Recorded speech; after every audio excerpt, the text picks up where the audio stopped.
আসসালামু আলাইকুম। সকাল থেকে একটা ছবি অনেক সামনে ভাসতেছে।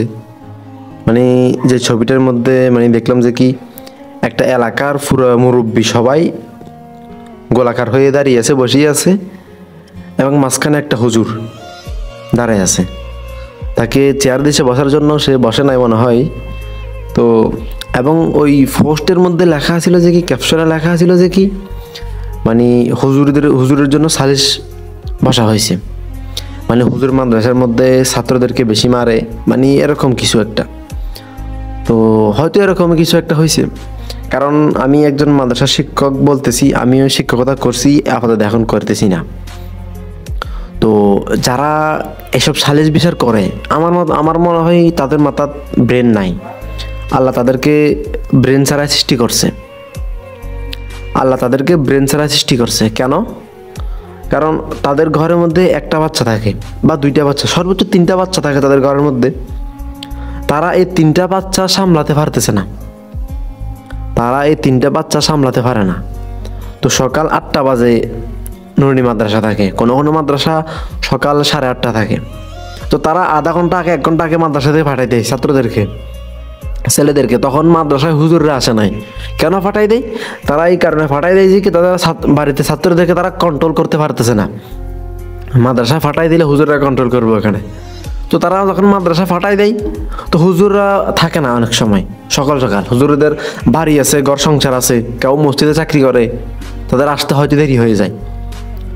তো হুজুররা আসে যখন ক্লাস করায়, তো হয়তো ভুল কর্মে হয়তো সে বাড়ি কাজ করে নাই, সে লেখাপড়া শিখে নাই, ফরাসি গানাই, তো ধরে 2-1টা বেদ দেয়। তো যখন 2-1টা বেদ দেয়, হয়তো একটা বেদ অতিরিক্ত লাগি যায়, একটা বেদ অতিরিক্ত গায়ে লাগি যায়।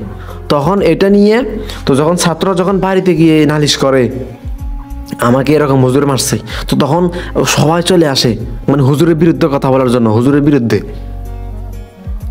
আরে বেটা, তোরা বাড়ির মধ্যে 1-2টা সন্তান শাসন করতে পারতেছস না, কন্ট্রোল রাখতে পারতেছস না, আর এখানে একটা হুজুরে 100 থেকে 150 ছাত্র কন্ট্রোল করে রাখে সারাটা দিন।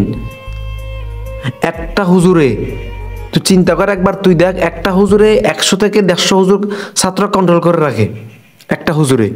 আর তুই কিনা এনে দাদি আছে, মা আছে, বাবা আছে, বড় ভাই থাকলে বড় বোন, ছোট বোন থাকলে, সবাই মিলে তুই কন্ট্রোল করতে পারে না। আর এখানে একটা হুজুরে সবগুলো কন্ট্রোল করে। এরকম তো প্রতিদিন হয় না, তো হয়তো 1-2 দিন হয়ে যায়। আপনার বাচ্চা দুষ্টামি করে না? আপনি কি ছোট ছিলেন না? নাকি আপনি হাওয়ার তালে বড় হয়ে গেছেন একদিনে? আপনি কি একদিনে বড় হয়ে গেছেন নাকি? আপনি ছোট ছিলেন না? আপনি দুষ্টামি করেন নাই কখনো? বাচ্চারা দুষ্টামি করবে, হুজুররা এরকম মারবে, এটা আপনাকে মানতে হবে। একটু ব্যত্রাঘাত না হলে, একটু শাসন না হলে ওটা মানুষ হবে কিভাবে? আমি কসম খোদার বলতেছি, টুপি মাথা দিয়ে বলতেছি, যেই ছাত্রর বাবা এগুলা করে, হুজুরদের বিরুদ্ধে শাসন করে, হুজুরদেরকে মজলিসে বসাই, হুজুরদের বিরুদ্ধে অত্যাচার করে, আমি কসম করে বলছি ওই ছাত্র কখনো মানুষ হবে না। বেয়াদব হয়ে যাবে একটা। আপনি অনেক ছাত্র দেখবেন লেখাপড়া মেধাবী, অনেক ভালো, কিন্তু তারা মানুষ হতে পারে না। রাস্তাঘাটে ঘুরতেছে কেন? ওই বাবা বেয়াদবি করছে হুজুরদের সাথে, তার বাবা বেয়াদবি করছে হুজুরদের সাথে, এই জন্য সে মানুষ হতে পারে না, বেয়াদব হয়ে গেছে।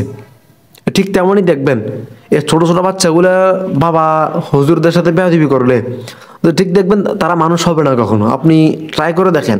আমি ছোটবেলা থেকে মাদ্রাসায় পড়ে আসছি, আলহামদুলিল্লাহ শিক্ষা পাইছি আমরা। আমাদের মা বাবা আমাদেরকে সে শিক্ষা দিছে, আমাদের ওস্তাদরা আমাদেরকে সে শিক্ষা দিছে, আমরা কখনো ওস্তাদদের সাথে বেয়াদবি করি নাই। এখনো সময় আছে। আপনারা যারা ভিডিওটি দেখেন, যারা মাদ্রাসার কমিটির মধ্যে আছেন, মুরব্বীদেরকে বুঝান, একটু বুঝান। একটা আলেমের অপমান পুরো জাতির অপমান, জানেন আপনি? একটা আলেমের অপমান পুরো জাতির অপমান, পুরো মুসলিম জাতির অপমান একটা আলেমের অপমান। আপনারা কি একটা আলেমকে সবার সামনে বসে অপমান করতেছেন, খুব ভালো করতেছেন ভাবতেছেন? আল্লাহ ছাড় দেয় কিন্তু ছেড়ে দেয় না, এটা মাথায় রাখবেন।